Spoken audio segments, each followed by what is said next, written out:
Hello guys, and welcome back to the channel. Today we are looking at a 2012 Toyota Sienna minivan, and this is a very popular van from the Toyota lineup, and because of its high reliability, it holds its value very well here in North America, and it's very spacious inside, comfortable. So it makes it a favorite amongst people who have to haul maybe kids, soccer teams, or whatever you have.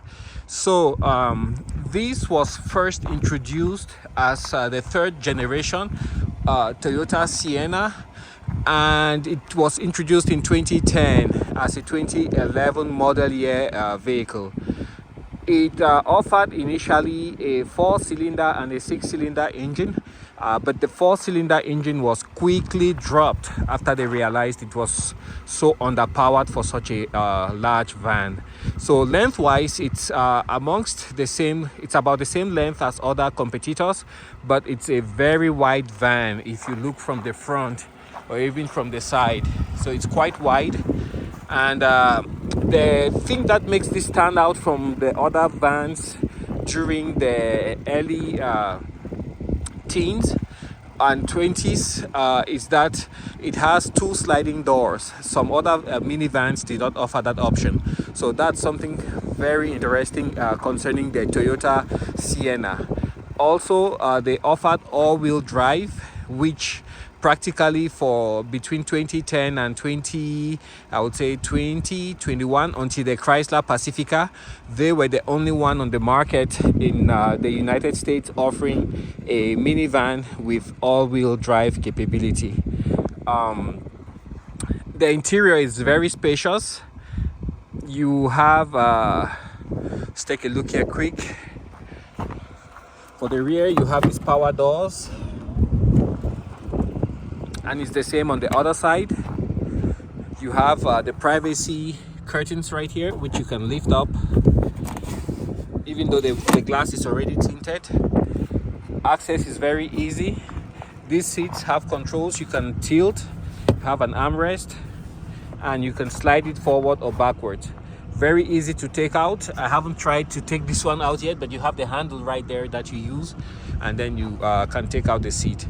Back here, you could have an entertainment system installed as an option, and this one doesn't have it, of course.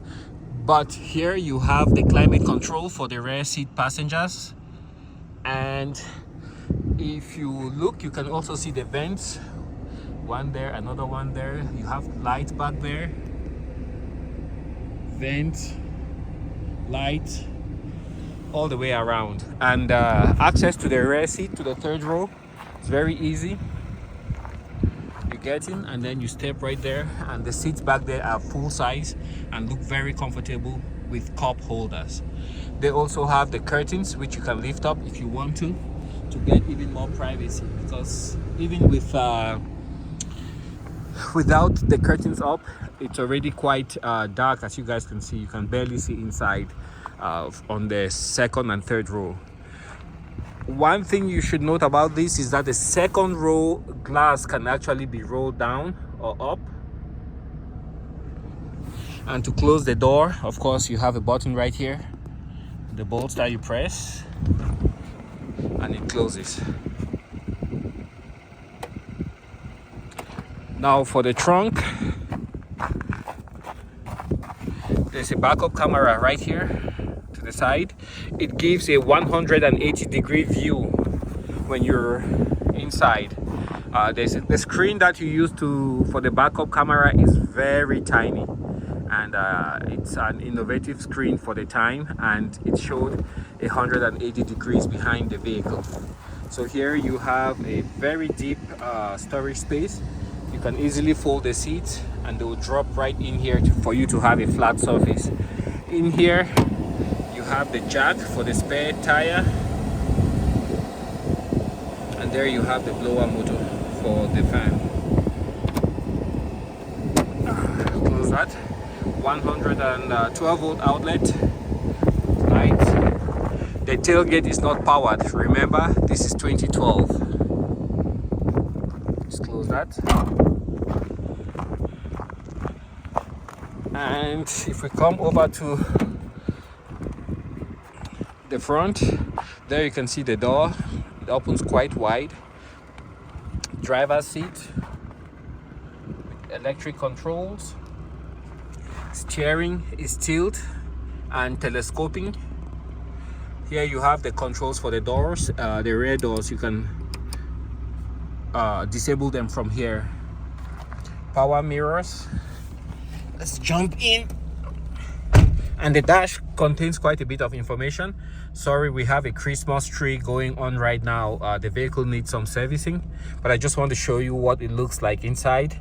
To the left, you have the tachometer, and then you have that little digital display that shows what gear you are in. Right now, I am in park. And then you have the speedometer, speedometer.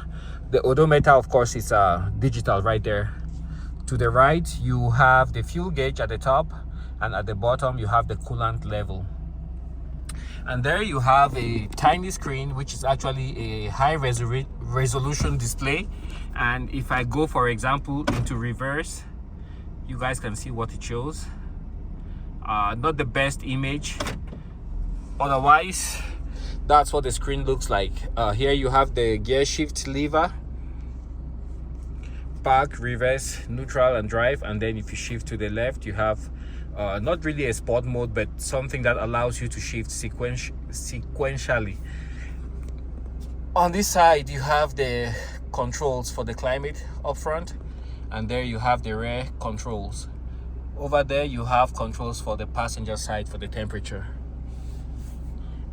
You have a radio with steering controls, Bluetooth integration, and that's a CD player right there. Down here you have a cigarette lighter, some storage. I'm not sure exactly what was there, but that's how I got the vehicle.